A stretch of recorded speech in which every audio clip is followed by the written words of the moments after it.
Selamat malam waktu New Jersey, selamat pagi waktu Indonesia, selamat sore waktu California mungkin atau Washington State yang bagi saudari sekalian yang sudah bergabung dengan kami di Jemaat Fisdak untuk acara ibadah kita pada saat ini.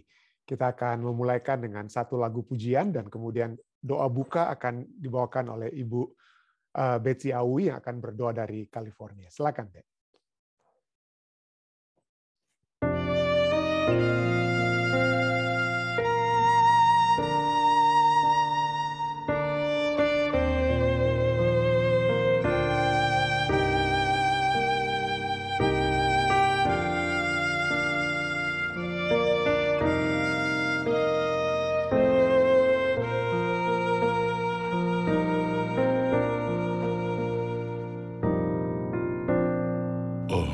Adakah Yesus lindung aku bila aku berduka?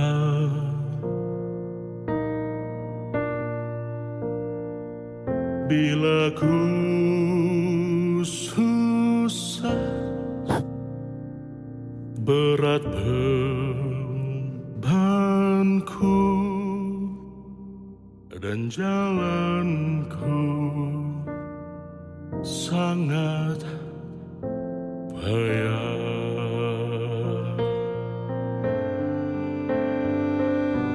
Adakah Yesus lindung aku bila takut menyengat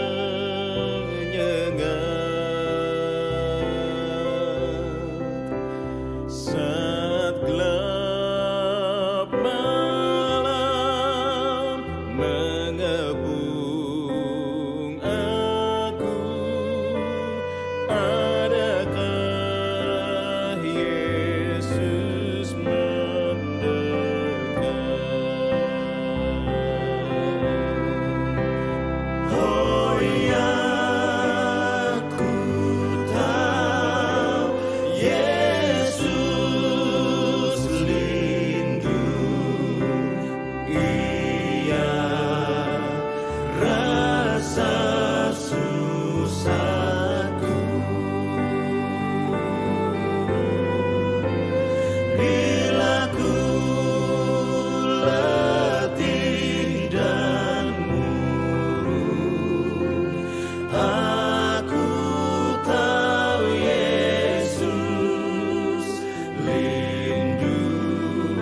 Amin dan amin. Satu lagu pujian yang begitu indah, yang telah mengangkat hati kita semua untuk dapat disiapkan dengan firman Tuhan yang telah dibawakan oleh Genesis Vocal Group dari Jemaat di Bendungan Hilir, Jakarta. Kami dari Jemaat Fisdak ucapkan banyak terima kasih kepada saudara dan saudari kita yang sudah membawakan lagu pujian tadi. Baik, saudara sekalian, kita akan mengikuti doa buka yang akan dibawakan oleh Ibu Awi. Silakan Ibu Awi.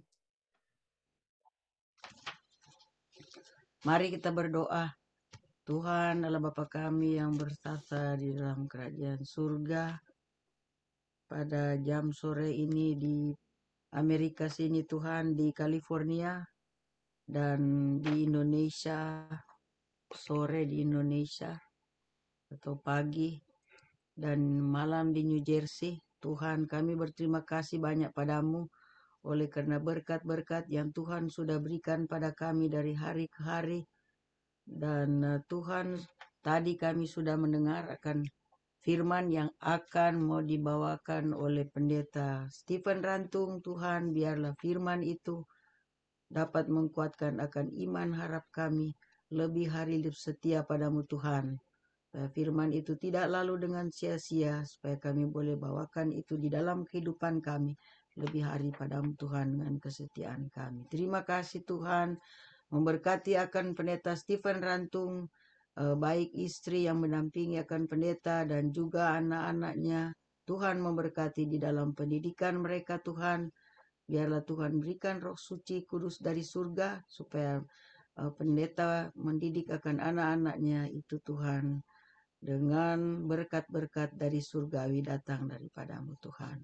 Dan juga kami mendoakan akan kecurahan Roh Suci hadir di tengah-tengah kami yang mendengarkan akan firman ini Tuhan. Sebentar kiranya Tuhan selalu menyertai, dan kami mendoakan akan COVID di seluruh permukaan bumi ini yang kami takutkan Tuhan, yang merajalela di atas dunia ini Tuhan.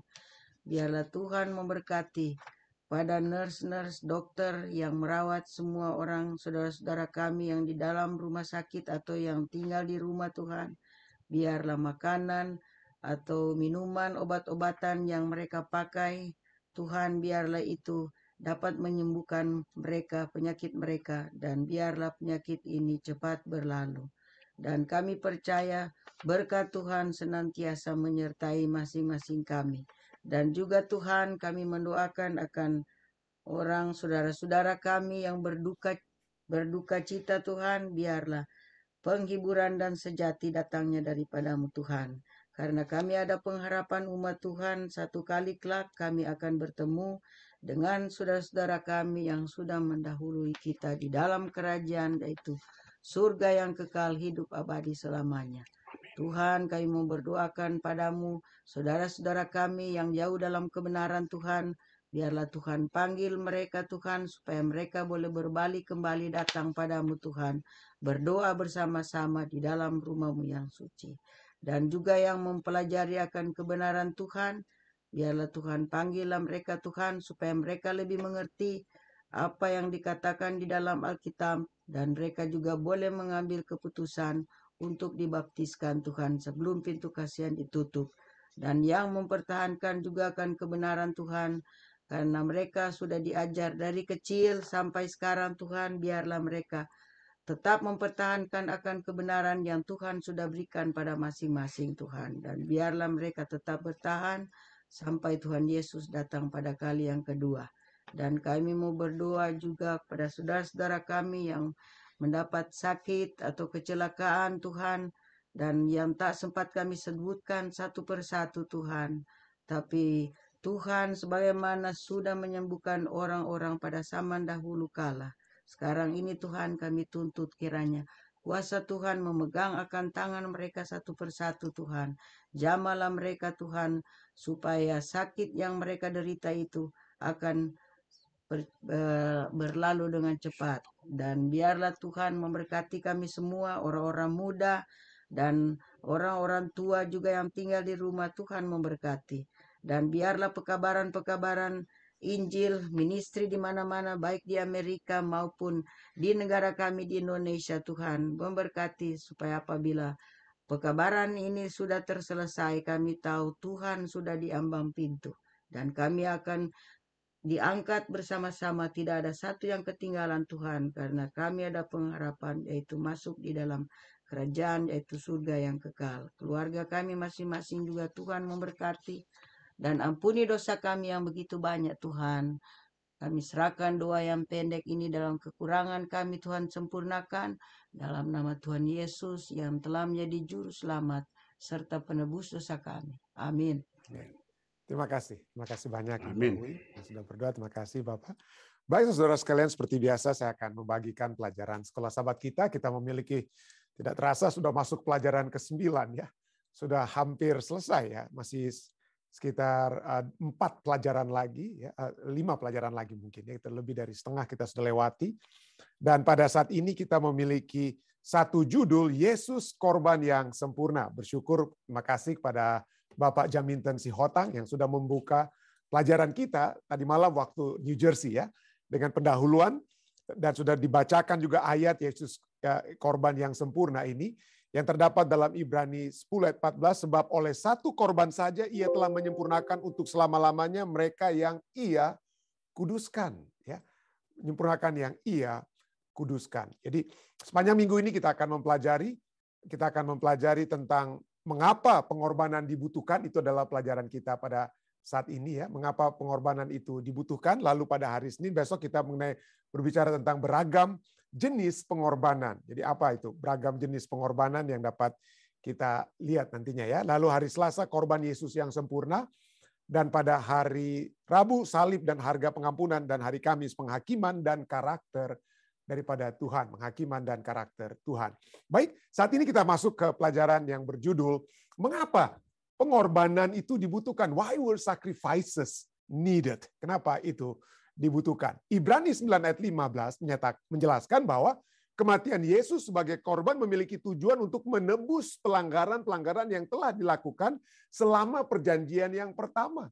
Jadi seperti kita sudah pernah ulang-ulangi ya, Yesus mati di zaman perjanjian baru, tetapi apa yang dia lakukan di zaman perjanjian lalu itu sudah merupakan apa ya? Orang-orang yang di perjanjian lama itu sudah mendapatkan panjarnya ya. Gambarannya sudah diberikan melalui korban hewan-hewan. Jadi itu panjarnya sudah ada lalu lunas pada saat Yesus mati di kayu salib pada zaman perjanjian baru. Jadi dialah yang menembus pelanggaran-pelanggaran yang telah dilakukan selama perjanjian yang pertama agar umat Allah dapat menerima bagian kekal yang dijanjikan. Nah, di Timur Tengah kuno, perjanjian antara dua orang atau bangsa, satu atau dua bangsa adalah hal yang sangat serius. Ya.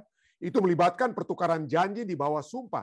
Ini menyiratkan asumsi bahwa para dewa akan menghukum mereka yang melanggar sumpah. Itu di orang-orang kafir atau kerajaan-kerajaan kafir di zaman perjanjian, di zaman Timur Tengah kuno, atau zaman Alkitab. Ya. Jadi kalau pertukaran janji itu ditandakan kalau ada yang melanggar, maka dewa akan menghukum mereka. Nah, seringkali pelajaran kita katakan, seringkali perjanjian ini disahkan melalui pengorbanan hewan. Dan ini dapat kita lihat juga seperti apa yang terjadi dalam Kejadian 15. Saya sudah berapa kali mungkin saya pernah membahas tentang hal tersebut ya.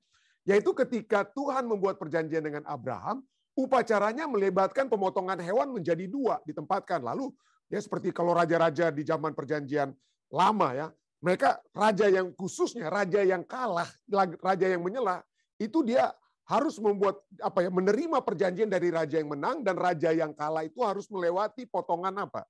Hewan, supaya apa? Oh, kalau saya melanggar, maka inilah yang akan menjadi keadaan saya nantinya. Itu saya akan dipotong-potong seperti hewan ini ya. Jadi pemotongan hewan menjadi 2 bagian. Kejadian 15 ayat 6 sampai dengan 21. Kedua pihak akan berjalan di antara bagian-bagian itu sebagai pengakuan bahwa hewan-hewan itu mewakili nasib pihak yang melanggar perjanjian. Jadi pelajaran kita menjelaskan tentang yang namanya bukan suzerainty covenant. Suzerainty covenant adalah kerajaan yang besar yang menang, yang mengalahkan kerajaan yang kecil, kalah ya. Jadi yang kecil itulah yang akan melewati apa? Melewati potongan-potongan binatang. Atau namanya covenant atau perjanjian kedua adalah parity covenant. Parity covenant adalah bukan satu di atas, satu di bawah, satu yang menang, satu yang kalah, tetapi mereka apa? Hubungan bilateral. Jadi membuat hubungan bilateral, parity artinya mereka memiliki apa? Posisi yang sama. Dan kalau dalam posisi parity covenant ini, hubungan bilateral, maka kedua belah pihak lain juga sama-sama akan melewati potongan-potongan binatang tersebut, ya. Potongan binatang tersebut. Nah, Tapi kita lihat anehnya dalam Kejadian 15, ini yang terjadi Allah yang bukan Abraham yang melewati potongan binatang, tapi Allah sendiri, hanya Allah saja yang melewati potongan binatang tersebut. Ya.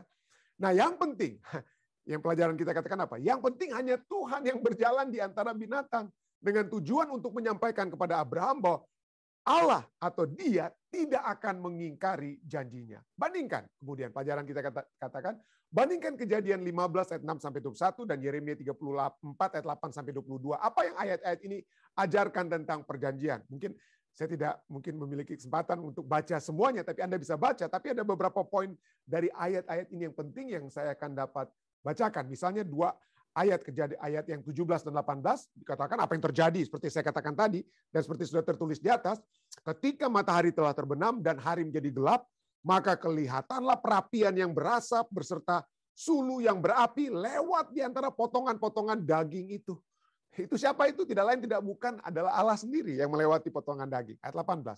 Pada hari itulah Tuhan mengadakan perjanjian dengan Abram serta berfirman, kepada keturunanmu lah kuberikan negeri ini, mulai dari sungai Mesir sampai ke sungai yang besar itu, sungai Efrat. Jadi inilah perjanjian. Ada pemotongan hewan korban dan Allah yang berjalan di antara potongan tersebut. Yeremia 34 ayat 18 sampai 20 yang kita baca, bukan ayat 8 sampai 22, tapi saya cuma tekankan ayat ini ya. Di sana dikatakan, dan aku akan menyerahkan orang-orang yang melanggar perjanjianku. Jadi di situ dibuat ada perjanjian yang Tuhan sudah buat, yaitu mereka harus melepaskan budak-budak. Tapi ada orang-orang Israel yang keras kepala, yang nggak mau dengar. Ya. Sehingga Tuhan katakan apa? Aku akan menyerahkan orang-orang yang melanggar perjanjianku dan yang tidak menepati isi perjanjian yang mereka ikat di hadapanku dengan memotong anak lembu jantan menjadi 2 untuk berjalan di antara belahan-belahannya. Pemuka-pemuka Yehuda, pemuka-pemuka Yerusalem, pegawai-pegawai istana, imam-imam, dan segenap rakyat negeri yang telah berjalan di antara belahan-belahan anak lembu jantan itu, mereka akan kuserahkan ke dalam tangan musuh mereka dan ke dalam tangan orang-orang yang berusaha mencabut nyawa mereka, sehingga mayat mereka menjadi makanan burung-burung di udara dan binatang-binatang di bumi. Jadi sekali lagi, ada apa ya? Binatang yang dipotong ya, ada binatang yang dipotong. Pelajaran kita katakan, perjanjian dengan Tuhan memberi Israel akses ke tanah perjanjian sebagai warisan mereka. Namun perjanjian itu juga melibatkan serangkaian perintah dan percikan darah di atas mezbah. Ya. Percikan ini menyiratkan takdir atau nasib dari pihak yang melanggar perjanjian. Inilah mengapa kitab Ibrani mengatakan bahwa tanpa penumpahan darah tidak ada pengampunan dosa. Kalau kita telah melanggar, ada akibatnya. Tidak akan dibiarkan begitu saja. Allah tidak main biar-biar saja, saudara ya. Ada akibatnya. Tidak ada pengampunan dosa tanpa penumpahan darah. Ketika Israel melanggar perjanjian, Tuhan menghadapi dilema yang menyakitkan, ya, yang mengerikan juga, ya, menyakitkan. Pada saat umat-umat Tuhan melanggar perjanjian, khususnya juga umat manusia secara umum, ya, Tuhan dihadapkan kepada dilema. Pertama, bahwa perjanjian menuntut kematian para pelanggar. Itu yang pertama, itu dilemanya. Perjanjian menuntut kematian para pelanggar, itulah keadilan yang harus ditegakkan. Ya, perjanjian kematian. Tapi poin kedua, Tuhan mengasihi umatnya. Ini poin kedua ya. Jika Tuhan hanya membiarkan atau menolak untuk menghukum para pelanggar, perintah-perintahnya itu tidak akan pernah bisa dilaksanakan dan dunia ini akan jatuh ke dalam kekacauan. Kalau Tuhan apa ya? Membiarkan, dia sudah buat peraturan lalu dia sudah buat perjanjian, peraturan, lalu orang nggak turut, ya biarkan saja lah. Wah, itu jadi nggak apa ya? Dunia jadi kacau di sini katanya, jatuh ke dalam kekacauan. Tapi anak Allah yang terjadi apa? Yang terjadi kemudian apa? Anak Allah bagaimanapun menawarkan dirinya sebagai pengganti. Harus ada yang apa? Harus ada yang dihukum. Dia menggantikan kita agar kita dapat menerima bagian kekal yang dijanjikan. Kalau dia tidak datang, maka tidak ada yang bisa masuk ke dalam kerajaan surga. Kenapa? Kita semua sudah berbuat dosa. Allah yang tidak berdosa tidak bisa bertemu dengan yang berdosa. Allah yang tidak berdosa, Allah yang suci tidak bisa bertemu dengan hal yang tidak suci. Dan untuk dapat membuat itu, maka Yesuslah yang datang. Jadi segala kekurangan kita, ya kekurangan kita tidak akan pernah benar. Kita tidak akan pernah penuh dalam kebenaran. Itu hanya bisa dilakukan, hanya bisa dipenuhkan oleh apa ya? Oleh Yesus Kristus sendiri. Anda bisa baca ayat-ayatnya. Artinya, Yesus akan menegakkan kesucian hukumnya. Sementara pada saat yang sama menyelamatkan mereka yang melanggar hukum itu. Dan dia bisa melakukan itu hanya melalui salib. Bagaimana kita dapat melihat di sini? Mengapa hukum menjadi pokok dalam pekabaran Injil? Ya, hukum menjadi pokok dalam pekabaran Injil.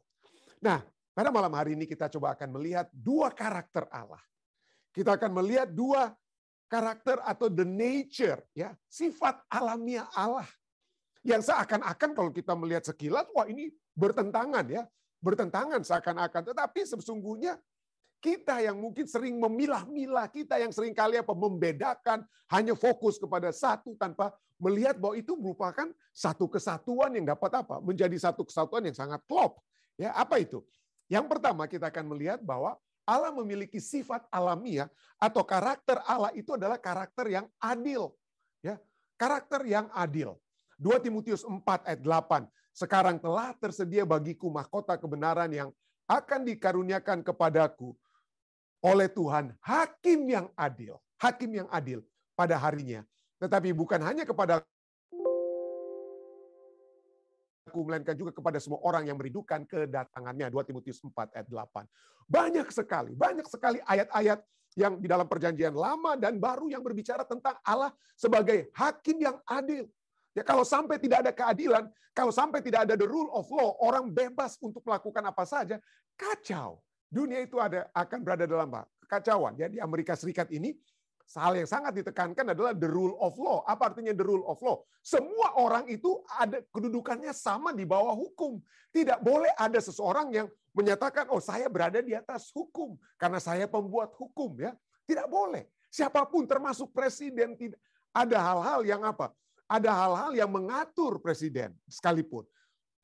Polisi seringkali mereka adalah penegak hukum, dikatakan penegak hukum. Dan ada saat-saat tertentu seakan-akan polisi itu berada di atas hukum. Misalnya, polisi kalau dalam ada sirenanya dia bebas untuk apa ya? Ada lampu merah sekalipun kalau emergency dia bisa apa? Dia bisa melewati lampu merah tanpa harus ada polisi lainnya yang tangkap dia. Kenapa kamu lewati lampu merah? Tidak, ya. Dalam kasus tertentu polisi itu seakan-akan berada di atas hukum. Atau kalau di persimpangan jalan lagi ada lampu merah atau lampu hijau sekalipun, polisi itu berhak mengatur. Dialah yang membuat hukum, bukan lampu merah itu atau lampu kuning dan lampu hijau tersebut. Dia. Tetapi apapun itu memang dalam tugas-tugas yang dilakukan seakan-akan dia berada di atas apa? Di atas hukum. Tetapi kalau dia melanggar hukum, maka polisi sekalipun harus dihadapkan ke pengadilan dan harus mempertanggungjawabkan perbuatannya yang salah di hadapan pengadilan. Jadi itulah kita lihat bahwa Allah adalah dikatakan apa? Hakim yang adil, dan ayat-ayat Alkitab berbicara. Kenapa? Karena dia menuntut keadilan oleh sebab Allah sendiri itu adil. Dialah hakim yang adil dan dia menuntut saudara dan saya berlaku adil. Dia menuntut kita berlaku adil. Mika 6 ayat 8. Hai manusia, telah diberitahukan kepadamu apa yang baik dan apakah yang dituntut Tuhan daripadamu.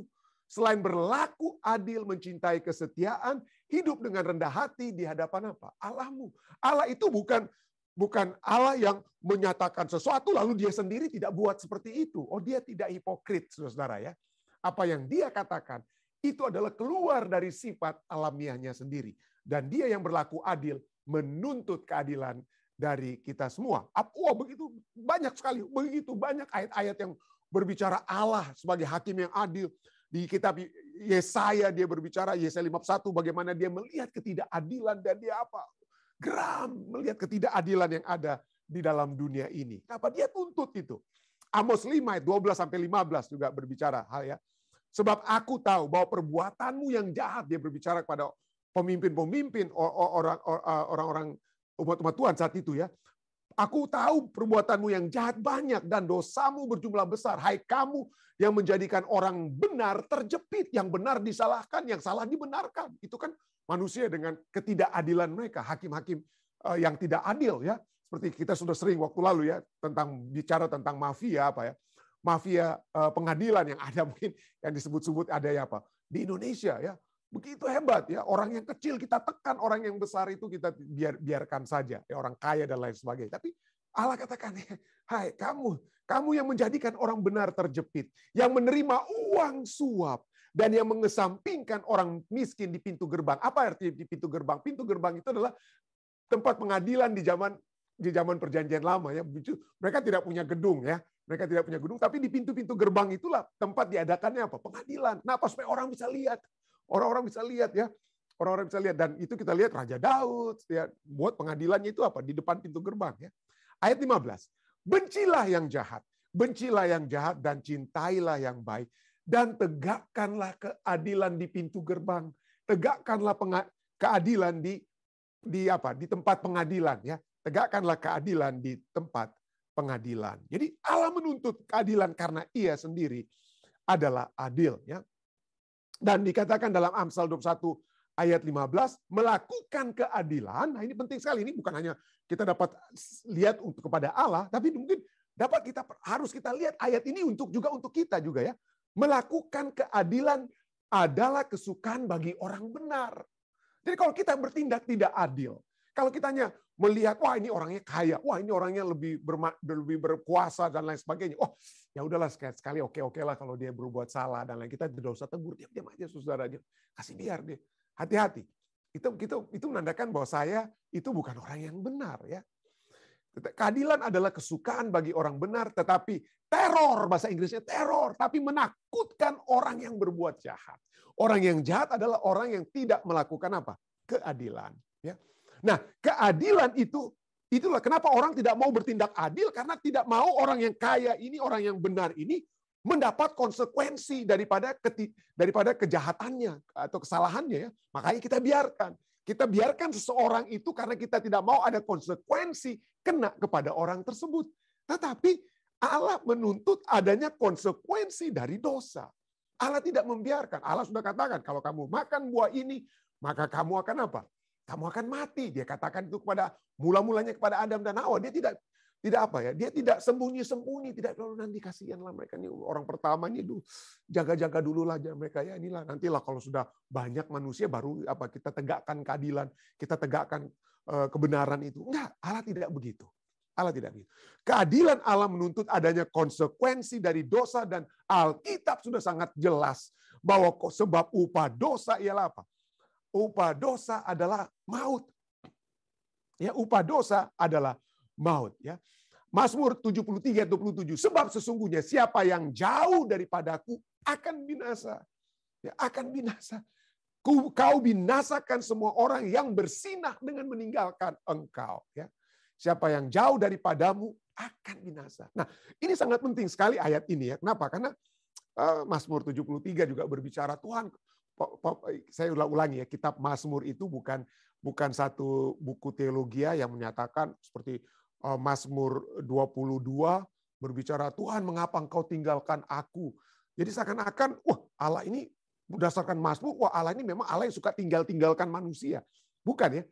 Buku Mazmur itu bukanlah satu pernyataan diri Allah, pernyataan diri Allah kepada manusia, apa yang Allah teologi Allah, bukan hanya itu ada di situ, tetapi bukan hanya itu, tapi buku Mazmur juga adalah pernyataan diri manusia, perasaan manusia yang merasa ditinggalkan oleh Allah, yang merasa kesepian, padahal mereka sebenarnya Allah dekat dengan mereka, tapi mereka tidak merasa Allah bersama-sama dengan mereka, lalu mereka mengungkapkan perasaan mereka kepada Allah. Dan itulah kita lihat itu perasaan manusia yang manusia keluarkan, manusia yang jujur keluarkan. Demikian juga banyak pemazmur katakan, Tuhan, kenapa orang yang tidak benar itu engkau biarkan? Kenapa orang yang tidak benar itu seakan-akan tidak ada keadilan terjadi kepada mereka? Kenapa ini hakim-hakim, raja-raja yang tidak benar, kenapa justru mereka itu memerintah? Lama sekali mereka harus memerintah dan lain sebagainya. Nah, itu kenapa? Itu kenapa sampai mereka ungkapkan, dan juga sering kali kita ungkapkan saat ini, karena kita ingin agar supaya keadilan Allah, kehendak Allah itu terjadi sekarang. Kita mau supaya Allah itu menghukum sekarang, menghakimi sekarang orang-orang mungkin yang tidak adil, yang berbuat tidak adil, yang mengambil harta kita, yang membunuh anggota keluarga kita dan lain sebagainya. Kita minta saat ini adil ya. Tapi coba kita lihat Allah tidak tidak hanya Allah dapat melakukan keadilan dalam jangka pendek yang mungkin sesuai dengan keinginan kita, tapi Allah yang Maha tahu, Dia lebih mengetahui yang paling tepat dan yang pasti. Walaupun kita tidak melihat keadilan itu seakan-akan terjadi saat ini, tetapi ketahuilah upah dosa ialah maut. Orang-orang yang bersalah, orang-orang yang melakukan konsekuensi daripada dosa, mereka pasti akan dihukum. Alkitab sudah berbicara. Ada 1000 tahun dalam kerajaan surga di mana kita akan menghakimi orang-orang yang bersalah.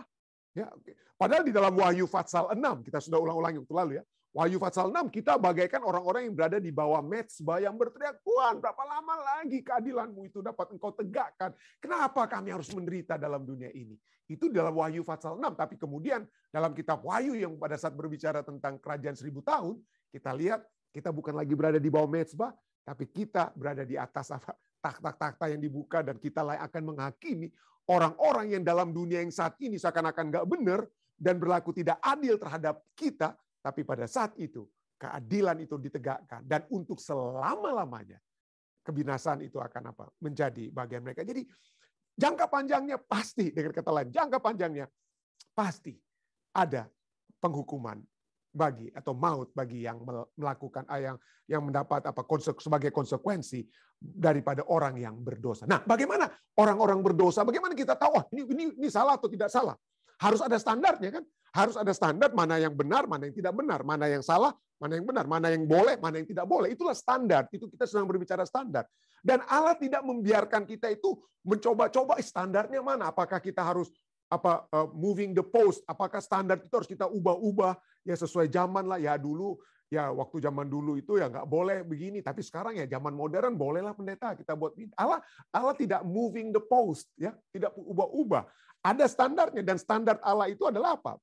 Tidak lain dan tidak bukan adalah apa ya? Firman-Nya dan khususnya 10 firman-Nya, 10 hukumnya ya. Roma 7 ayat 7 katakan jika demikian apa yang hendak kita katakan? Apakah hukum Taurat itu dosa? Sekali-kali tidak. Hukum Taurat itu tidak dosa, bukan dosa.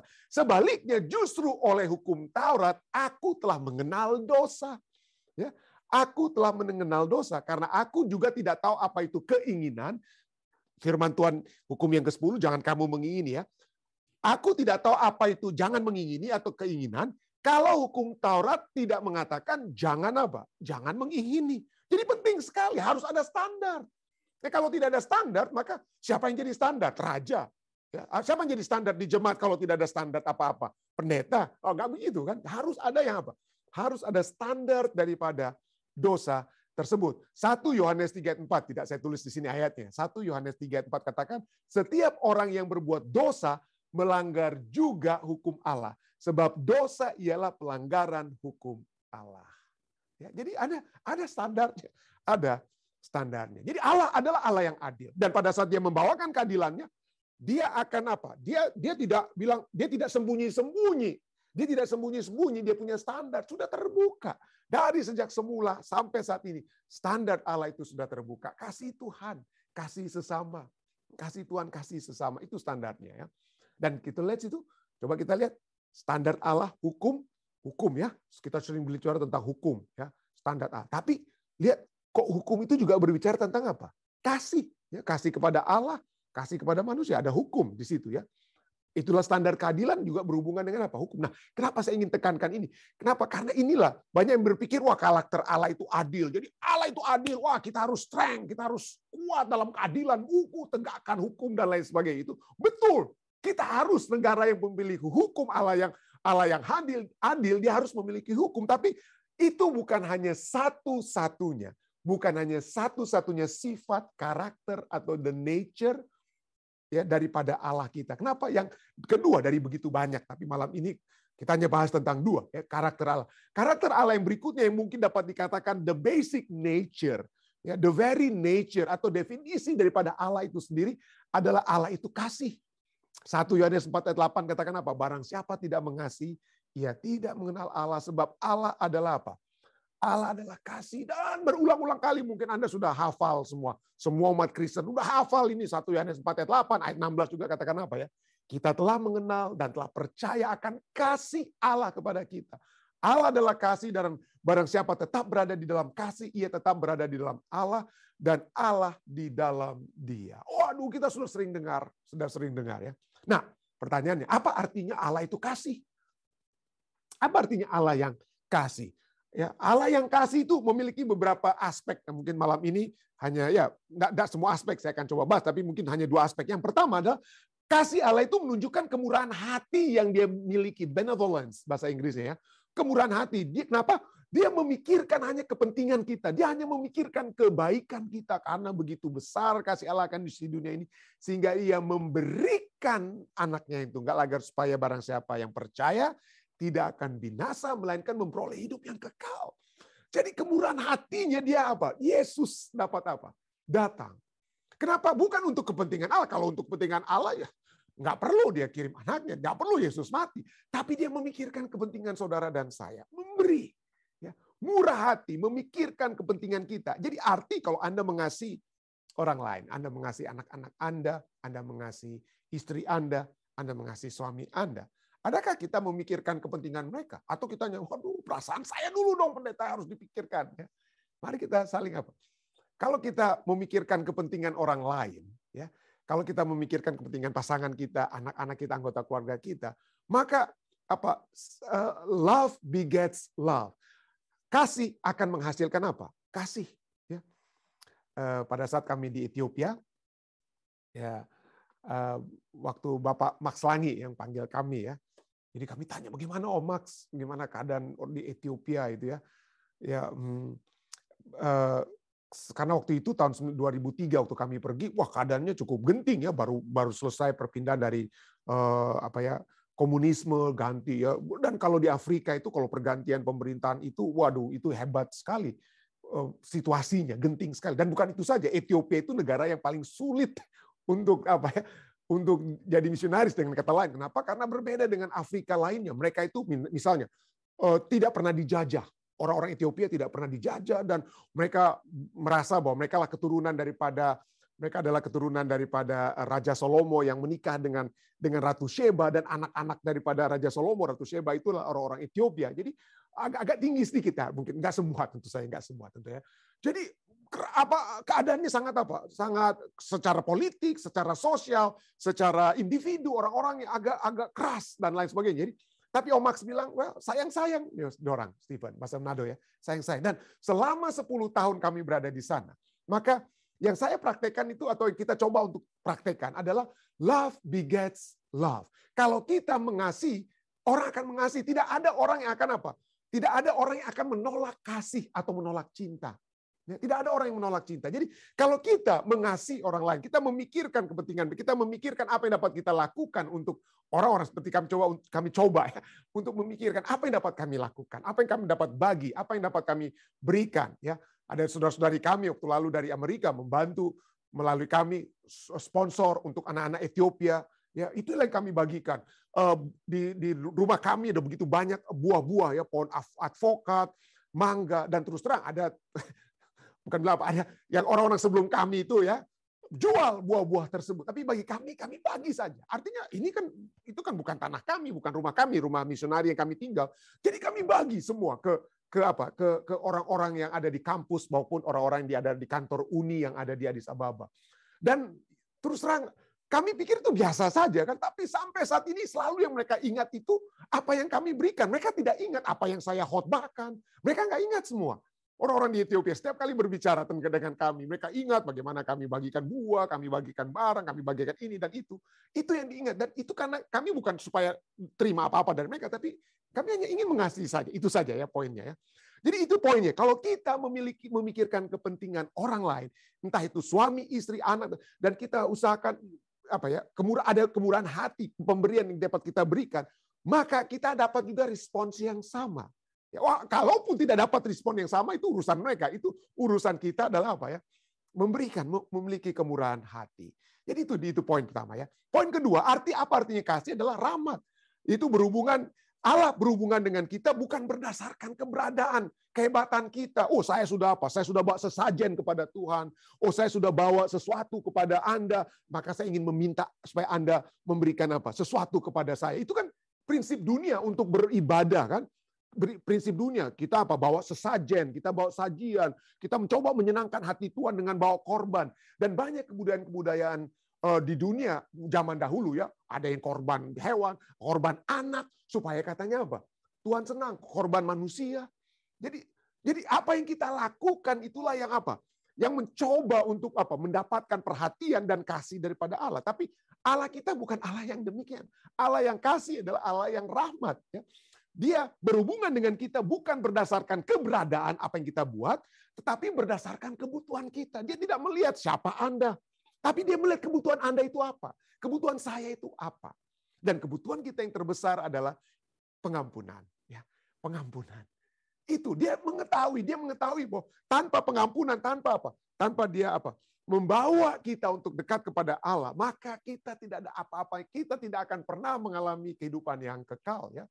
Itulah sebabnya Titus dari begitu banyak ayat, saya cuma mau ambil Titus 3 4-7 katakan, tetapi ketika nyata kemurahan Allah juru selamat kita dan kasih-Nya kepada manusia, pada waktu itu Dia telah menyelamatkan kita bukan karena perbuatan baik yang kita lakukan, tetapi karena rahmat-Nya.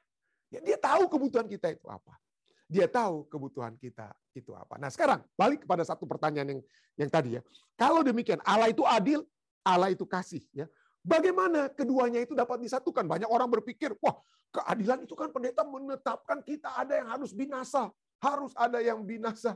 Atau kalau kasih yang kita utamakan, wah yang penting selamat aja. Nggak ada kebinasan, yang nggak ada keadilan. Yang penting Allah yang ditekankan. Nah inilah manusia yang mencoba untuk apa? Membeda-bedakan antara apa? Satu sifat dasar Allah, the nature of God. Ya. Karakter Allah yang kita pikir itu nggak bisa digabung, bertentangan itu ya. Tidak bisa digabung. Ya. Kita pikir gitu. Kita menekankan hanya yang satu, tidak lihat yang lain. Makanya banyak orang bicara, oh kasih. Keadilan, oh jangan. Kenapa? Keadilan itu ada hukumnya. Kita kan nggak perlu lagi percaya hukum. Nggak ada itu hukum. Yang ada hanya keselamatan. Kasih. Nah, itu ya. Nah, hati-hati ya. Kenapa? Karena kalau kita lihat sebenarnya, kasih dan keadilan itu tidak dapat dipisahkan. Itu bagaikan koin yang memiliki dua sisi. Koin itu, kalau Anda punya koin, uang koin itu nggak hanya satu gambarnya. Itu adalah satu bagian yang apa ya?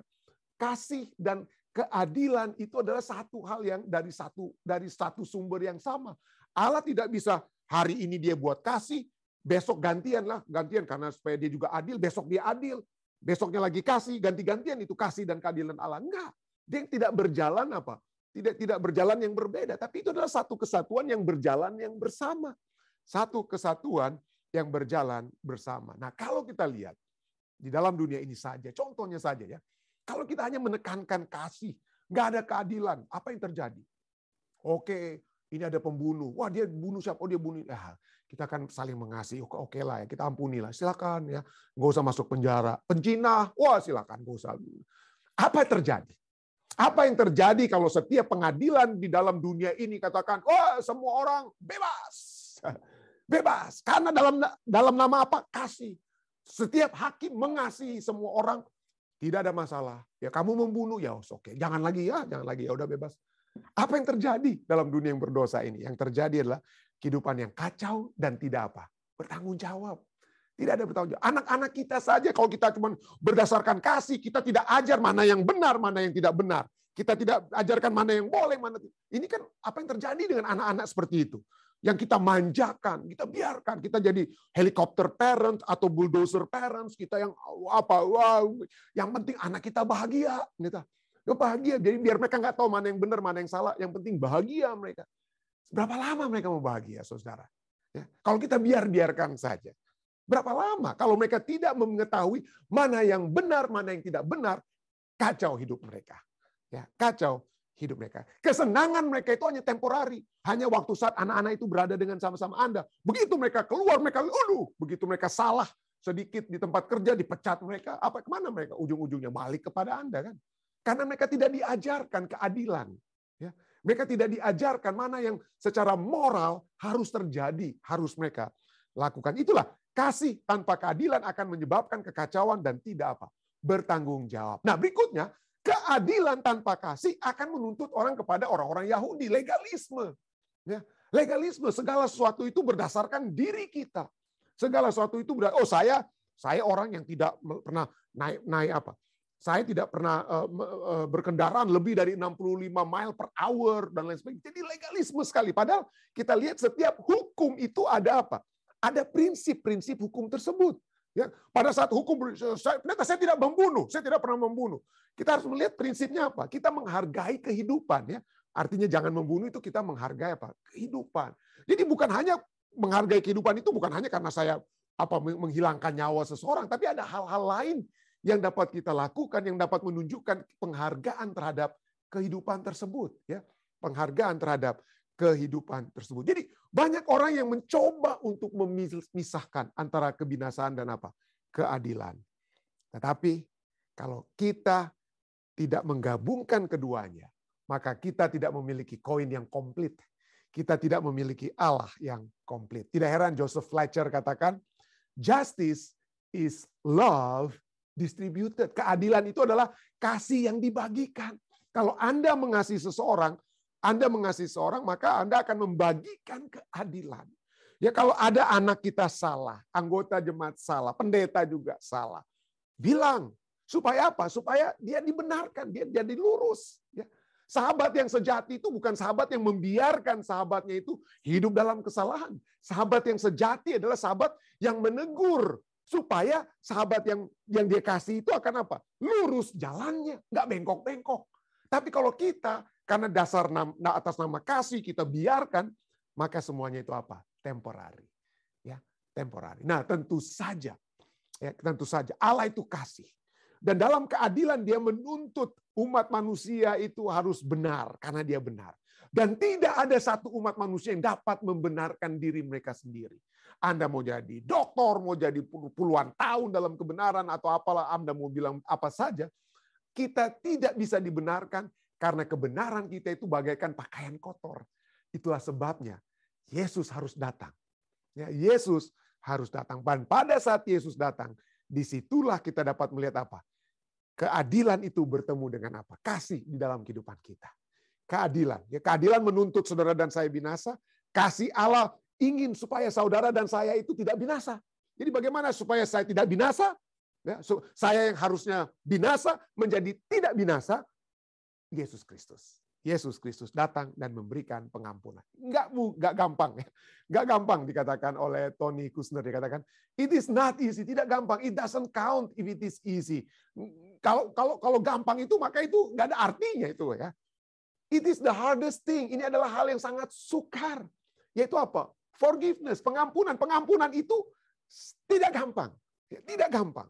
Coba saja Anda, orang yang bersalah kepada Anda saat ini, mau Anda ampuni, waduh, setengah mati ya. Pusing kita mau mengampuni, aduh gimana ini sakit sekali. Tapi itulah Allah kita, ya. Dia datang. Dan tidak gampang, tidak mudah, karena dia harus mati di kayu salib, ya. Tapi disitulah dalam pengampunan kasih karunia Allah, supaya barang siapa yang percaya tidak binasa, disitulah kasih dan keadilan Allah itu apa? Bertemu. Dan pada saat itulah, pada saat kasih dan keadilan Allah bertemu, maka suatu saat, seperti tertulis dalam Wahyu 15 ayat 3-4, kita akan dapat berkata apa? Kita akan menyanyikan nyanyian Musa hamba Allah dan nyanyian anak domba yang bunyinya bagaimana? Besar dan ajaib segala pekerjaanmu ya Allah. Ya Tuhan Allah yang Maha Kuasa. Adil dan benar segala jalanmu. Ya Raja segala bangsa. Siapakah yang tidak takut ya Tuhan? Dan yang tidak memuliakan namamu, sebab Engkau saja yang kudus. Karena semua bangsa akan datang dan sujud menyembah Engkau. Sebab telah nyata kebenaran segala penghakimanmu. Ya, penghakiman Allah, kasih Allah itu akan terus mengiringi kehidupan kita. Hingga kita akan, saudara dan saya, menyanyikan lagu ini. Marilah kita yang sudah menerima keadilan dan kasih Allah, yang dibenarkan, kita juga dapat membawakan keadilan dan kasih itu juga kepada sesama kita. Saya bawa ini dalam nama Yesus. Amin. Baik, saudara sekalian, makasih masih bersama-sama dengan kami pada saat ini. Yang di Zoom yang dapat saya lihat, jika ada tambahan ataupun pertanyaan sehubungan dengan pelajaran kita, silakan. Dari Papi, Mami, Om Rain. Ya, Papi silakan, Pi. Bagus sekali pelajaran kita pada malam ini. Kita juga baru dapat call dari Cik Mei dari Manado. Kenalkan Cik Mei itu, ya, yang punya restoran. Suaminya dibaptis kemarin. Oh, puji Tuhan. Suaminya baru dibaptis, tapi karena sakit dia dibaptis bukan di kolam renang, bukan di kolam, tetapi di bathtub. Ya. Dan kenapa? Karena ini suami istri, Cimei dengan suaminya ikuti ini acara sekolah Sabat di Manado. Mereka ikuti acara sekolah Sabat sehingga mereka akhirnya ambil keputusan suaminya untuk dibaptis. Istrinya kan sudah lama dibaptis. Ingat dia kita bawa-bawa pergi ke General Conference di Amerika, di Belanda. Nah, pelajaran yang bagus ini adalah kasih dan apa? Keadilan. Dan keadilan. Yang menjadi masalah sekarang ini banyak di dalam gereja maunya keadilan tetapi tidak mau adanya kasih. Ini yang menjadi masalahnya. Mereka selalu tuntut persalahan penuh keadilan tetapi tidak ada kasih. Sehingga seperti pelajaran malam ini tidak dapat dipisahkan antara kasih dan keadilan itu. Thank you, pelajaran yang penting. Amin. Baik, terima kasih Om Rain. Terima kasih banyak, Pendeta. Sangat jelas. Nah, cuma cerita pengalaman singkat saja. Silakan, Om. Silakan. Kami dan tante kan perawat. Jadi ada satu istilah di rumah sakit ialah TLC, Tender Loving Care. Ya, melayani dengan pelayanan dengan kasih. Jadi ini TLC ini kami kemana-mana bagikan. Jadi pada waktu tahun 63 kami ke Ambon karena dari mission sana sudah dirikan klinik dan kita buka klinik di sana. Nah, tidak jauh dari klinik kita itu ya sekira satu blok ada klinik pemerintah juga yang bahkan tidak bayar situ. Oh, wow. Tapi kalau datang di klinik kita bayar. Pertama karena obat-obat yang kami bawa dari Bandung itu dari Amerika semua. Bukan saja itu, obat yang dipersen di klinik pemerintah itu kalau dipegang hancur dia. Nah, jadi orang gratis dan kita layani dengan tender loving care. Dan dalam melayani pasien-pasien juga kami laksanakan ini. Pada satu kali ada satu ibu bawa anaknya, waktu itu hari Sabat. Sakit keras dia, saya lagi khotbah. Jadi anggota-anggota bilang, ibu mau kemana? Mau ke klinik. Nah ini hari buka. Udah saya tahu, biar saya tahu Sabat itu. Tapi ini anak bagaimana ini lagi mencret ya. Jadi habis khotbah, kita turun, layani dia. Nah, dia panggil kita di sana dokter. Pak dokter mau bayar berapa nih? Nggak usah bayar. Nah, yang penting ibu pulang. Hari Senin, saya lihat dia bawa durian satu keranjang besar. Saya kira dia mau jual. Aduh, tante mari. Harga berapa? Nah, ini 5% Pak dokter ini. Jadi, love begets love. Bila mana kita mengasihi orang, kasih itu terpantul kembali sama kita. Amin. Terima kasih benar. Amin. Puji Tuhan, puji Tuhan. Baik, ada lagi mungkin saudari lainnya? Ada? Ya. Jika silakan Bapak Simatupang.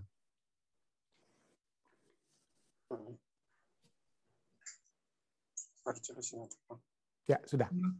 Baik sekali pelajarannya, cuman bagaimana sekarang banyak manusia membuat kebaikan, contohnya di dalam gereja atau menolong anggota gereja, dia mengharapkan timbal balik. Dan ini yang saya lihat banyak membuat kita menjadi kecewa, oleh karena kita mengharapkan timbal balik dari orang yang kita tolong itu. Jadi bagaimana mengatasi hal ini? Jadi kalau mengharapkan timbal balik mungkin itu bukan satu pemberian yang sejati ya, gift ya. Kenapa? Karena kita mengharapkan apa ya? Terima kasih. Jadi ada yang katakan harapkan terima kasih pun sebenarnya nggak perlu ya, walaupun apapun yang kita terima tentu kita harus bilang terima kasih. Tapi sesungguhnya kalau kita memberi ya terima kasih sekalipun itu ya tidak diharapkan sesungguhnya, itu seharusnya ya. Dan itulah karunia tersebut. Itulah karunia tersebut yang Yesus telah berikan. Dia memberikan kehidupan nyawanya, tapi dia sendiri harus dicerca, dihina dan lain sebagainya. Bahkan murid-muridnya sendiri pada umumnya lari semua daripada dia. Jadi inilah memang karunia yang manusia berikan. Ya, ada udang di balik batu, ya, there is no free lunch, itu yang selalu kita dengar-dengar ya. Itu sudah menjadi bagian kita ya. Itu sudah menjadi bagian umat manusia. Ada udang di balik batu, tidak ada lunch atau makan siang yang gratis karena ada maunya. Segala sesuatu itu ada apa ya? Ada maunya. Tapi kalau kita melihat Yesus Kristus ya, yang dia mau itu bukan sesuatu untuk dia. Yang dia mau itu adalah sesuatu yang justru akan membawakan kebahagiaan kekal bagi kita. Jadi ya tentu saja kita tidak bisa hindari itu, Pak Simatupang ya. Kita tidak bisa hindari, tapi mari kita terus semua ya dengan ketelan kita melihat bahwa yang Yesus telah lakukan, pemberian Yesus itu adalah pemberian yang tanpa ada udang di balik batunya, ya, kecuali keselamatan yang pasti yang dapat dia berikan kepada kita. Mungkin ada yang dapat bantu saya untuk dapat menjawab pertanyaan Bapak Simatupang. Bapak Gibson, silakan. Oh ya, saya mau bertanya. Oh, oke. Jika kasih dan keadilan itu sudah memudar, lantas seseorang melakukan bunuh diri. Apa pendapat sekolah sahabat tentang orang yang bunuh diri? Jadi ya keadaan ya ini waktu lalu kita sudah pernah membahas Bapak Gibson ya. Jadi di dalam Alkitab ada beberapa pembahasan yang dapat kita sebutkan ya, artinya pembahasan sehubungan dengan apa yang Alkitab nyatakan secara langsung, apa yang terjadi dengan orang-orang yang bunuh diri pada umumnya, apa yang terjadi dengan mereka seperti Yudas, Samson dan lain sebagainya. Jadi segala sesuatu yang berada di luar iman itu ya. Roma pasal 8 katakan segala sesuatu yang di luar iman. Jadi dosa itu bukan hanya kita melanggar hukum Tuhan, tapi arti definisi dosa juga adalah segala sesuatu yang berada di luar iman.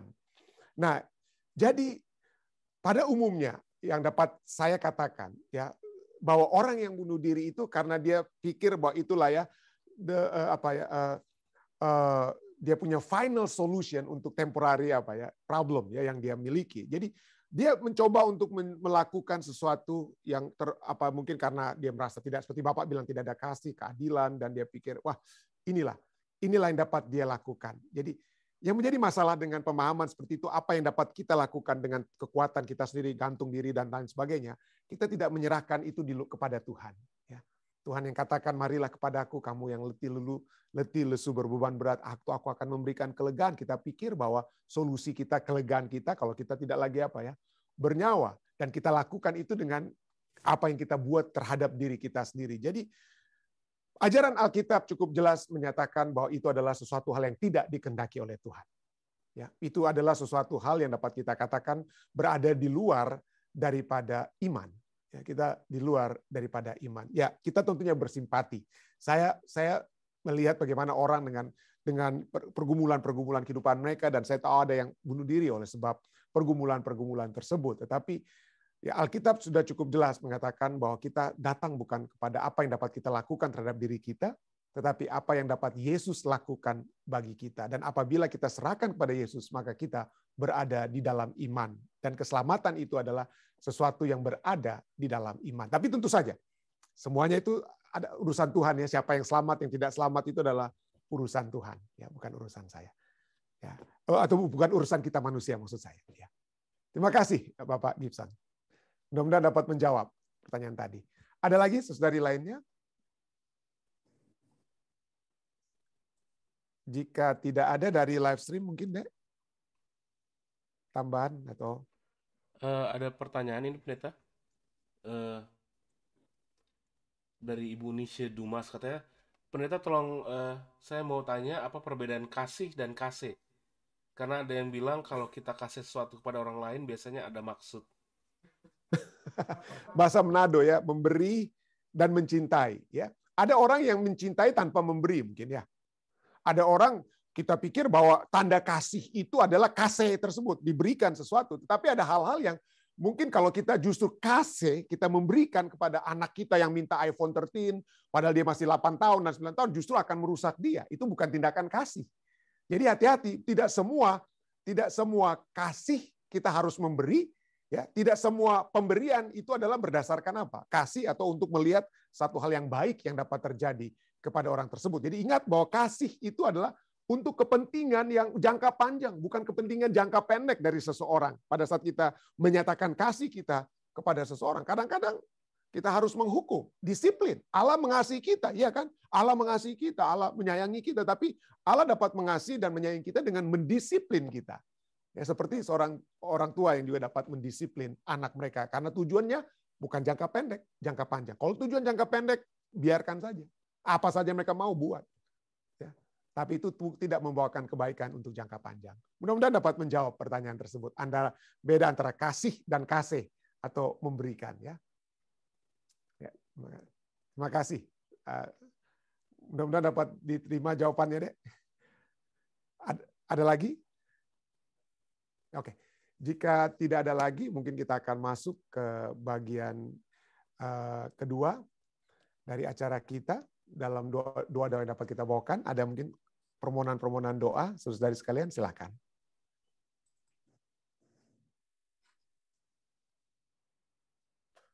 Jika tidak ada yang dari Zoom, dari live stream, silakan, Dek. Yang pertama ada permintaan doa dari keluarga Sumendap Sembiring yang mendoakan Adriana yang ulang tahun yang kedua, Pendeta. Oh, oke, ya. Lalu dari Tante Ike, katanya tolong doakan cucunya, saya dan cucu saya Joseph yang sedang sakit, kena COVID. Oh, oke. Dan dari Tante Naomi Asa, tadi baru suntik vaksin yang kedua, tolong doakan agar tidak ada efek. Oke, ada lagi? Dan Baik. ada beberapa, ini akan saya lanjutkan kepada tim doa, Pendeta. Oke, dilanjutkan di tim doa ya. Jadi saya mohon maaf jika ada yang tidak sempat saya sebutkan, tim doa Fisdak pasti ya, termasuk saya sendiri, saudara. Kami akan juga mendoakan permohonan-permohonan doa secara pribadi. Mari kita satu di dalam doa. Pendeta. Oh, silakan Uren. Silakan. Doakan Shirley berhari ulang tahun. Oh, oke. Oke, ya. Ulang tahun Shirley, selamat ulang tahun. Iya, terima kasih, Pendeta. Ya. Pendeta. Ya. Tolong doakan terus Wisya Ratulangi dan anaknya di Jakarta yang terpapar COVID. Oh, oke. Dan anak-anak dari Yeni Pua Armel, Yunesa, sama Jeva terpapar COVID 3-3. Anak-anak Tante Yeni ya? Iya, Armel, istrinya Yunesa, dan anaknya Jeva. Jadi mereka sudah diisolasi karena rumah sakit udah penuh, isolasi katanya di hotel. Tolong doakan. Oke, ya. Terima kasih banyak Ibu Tina. Sama-sama. Mari kita satu dalam doa. Bapa yang berkasih dalam takhta kerajaan surga, terima kasih Tuhan, karena pada malam hari waktu New Jersey kami umat Tuhan kembali dapat berbakti, memuji dan membesarkan nama-Mu. Kami bersyukur Tuhan oleh sebab kesempatan yang indah untuk dapat melihat karakter-Mu yang adalah adil dan kasih, dan merupakan satu kesatuan yang membawa kehidupan kami menjadi satu kehidupan yang penuh dan lengkap. Kami berdoa Tuhan, kiranya kami dapat menghidupkan kasih dan keadilan tersebut yang Engkau tuntut terjadi dalam setiap kehidupan umat-umat-Mu. Biarlah kami mengasihi dengan tujuan untuk membawa keadilan-Mu itu nyata, sehingga kami dapat berjalan bersama-sama untuk masuk ke dalam kerajaan-Mu. Dan biarlah kami tidak memilah-milah, memisah-misahkan kasih dan keadilan tersebut. Terima kasih Tuhan. Terima kasih atas kabaran tersebut, dan biarlah itu dapat menjadi satu hal yang dapat kami hidupkan di dalam kehidupan kami. Pada saat ini juga kami datang untuk membawakan permohonan-permohonan dan ucapan-ucapan syukur kami. Kami ingin bersyukur karena pada hari ini Tuhan juga sudah tambahkan Adriana Sumendap Sembiring usia yang kedua. Kami berdoa kiranya Tuhan terus menjaga anak Tuhan ini. Biarlah dia akan bertumbuh sesuai dengan kehendak-Mu. Biarlah Regan dan Arda dapat terus menjadi saluran berkat surga untuk menjaga anak yang Tuhan sedang percayakan kepada keluarga ini. Membawa Adriana menjadi anak yang akan sesuai dengan kehendak, sesuai dengan rancangan yang Tuhan sudah rancangkan baginya. Dan kami berdoa, kiranya Regan dan Arda juga akan terus Tuhan satukan. Terus Tuhan satukan mereka dalam kasih surga. Sehingga akan membawa kehidupan Adriana ini menjadi sesuai dengan kehendak-Mu. Hamba-Mu juga ingin berdoa bagi sahabat hamba-Mu, saudari Shirley. Tampaknya Tuhan, kami berdoa. Kiranya Tuhan terus memberkati Eli dalam kehidupan Shirley, dalam kehidupannya sehari-hari. Sehingga dalam segala sesuatu yang dia lakukan, pekerjaannya sebagai ibu rumah tangga dan hal-hal yang lain yang dapat Shirley lakukan, Tuhan akan selalu memberikan kesehatan, kekuatan yang pasti kepadanya. Kami Tuhan juga, dia juga dapat menjadi penuntun bagi anak-anak yang bersama-sama dengan beliau. Dan kiranya Tuhan, penyertaan yang sama juga akan menjadi bagian Tommy yang ada di Indonesia dan keluarga yang ada di mana saja. Kami berdoa kiranya Tuhan terus memberkati Shirley. Kami juga datang membawakan umat-umat Tuhan yang ingin mendoakan anggota-anggota keluarga mereka. Kami ingin terus berdoa juga Tuhan pada saat ini bagi Ibu Wisya Ratulangi yang masih dengan proses pengobatan COVID yang saat ini masih merajalela. Demikian juga anak-anak daripada Tante Yeni, Arnel dan istri dan juga anak-anak mereka. Kami berdoa kiranya di masa isolasi mandiri yang mereka sedang lakukan di hotel pada saat itu, Tuhan akan menjaga mereka. Karena kami percaya mereka akan keluar dari pandemik ini atau masalah COVID ini dengan tanpa kurang apapun. Kami berdoa untuk hal tersebut. Kami juga terus berdoa bagi saudari Ade Modigir, Tuhan. Kiranya Tuhan akan terus menyertai operasi tangan yang baru dia lalui, sehingga dia akan memiliki hasil yang terbaik, sehingga dia akan kembali dapat beraktivitas dengan tidak kurang suatu apapun. Kami juga terus berdoa bagi saudara Jili Lawung dan keluarganya, ya juga dengan masalah-masalah kesehatan yang mereka miliki. Tuhan, biarlah Engkau melihat keberadaan mereka dan menjawab kebutuhan kesehatan mereka. Hamba-Mu juga ingin berdoa bagi saudari Lucy di California dengan tindakan medis yang dia akan hadapi beberapa saat ke depan ini. Kami berdoa kiranya itu dapat berlangsung dengan baik dan itu dapat membawakan satu hal yang membawa saudari Lucy untuk tetap dapat terus beraktivitas dengan tidak kurang suatu apapun. Kami juga terus berdoa bagi permohonan-permohonan doa lainnya. Saudari Ike Lintang, Tuhan, dengan cucunya yang masih dalam keadaan sakit, pada Joseph yang masih dalam keadaan sakit dengan COVID, kami berdoa kiranya Tuhan akan memberikan kesembuhan yang pasti dari surga. Juga Tante Omi yang akan mendapatkan vaksin yang kedua, kami berdoa kiranya Tuhan akan terus juga menjaga sehingga tidak ada efek-efek sampingan yang berlebihan yang tidak diingini untuk dapat terjadi. Kami juga berdoa bagi saudari kami lainnya, Ibu Pendeta Rain Alo, Tuhan. Kami berdoa dengan pengobatan-pengobatan yang tradisional yang dia lakukan, kebutuhan-kebutuhan finansial dari Ibu Pendeta dan juga Pendeta Rain Alo ini kiranya Tuhan dapat membantu sehingga mereka dapat melaksanakan pengobatan tersebut dengan tidak kurang suatu apapun. Kami juga terus berdoa bagi umat-umat Tuhan lainnya yang berbakti bersama-sama. Hamba-Mu ingin terus berdoa bagi keluarga Simanjuntak yang berbakti bersama-sama, bagi Bapak dan Ibu Awi yang juga bersama-sama kami, Om Ren, Tante Evelyn, Papi dan Mami, orang tua hamba-Mu, dan juga saudara-saudara kami lainnya yang mungkin hamba tidak sempat sebutkan satu persatu. Ibu Shana Laluan juga khususnya Tuhan yang akan mencoba untuk mendapatkan visanya. Kami terus berdoa untuk hal tersebut sehingga Ibu Shana dapat terus dapat memiliki kesempatan indah bersama-sama dengan Jane, ya sehingga kesehatan Jane akan semakin lebih baik dengan kehadiran Ibu Shana di tempat ini. Tapi kami serahkan semuanya itu Tuhan. Khususnya kami berdoa Jane akan terus mendapatkan penyertaan surga yang pasti di dalam kehidupannya. Kami juga terus berdoa juga Tuhan bagi umat-umat Tuhan yang di Jemaat Fisdak. Puji Tuhan, kami ingin memuliakan, membesarkan nama-Mu Tuhan. Kesempatan yang indah Tuhan sudah berikan kepada kami di jemaat untuk mendapatkan satu tempat ibadah. Kami sedang mengusahakan untuk memenuhi tempat ibadah.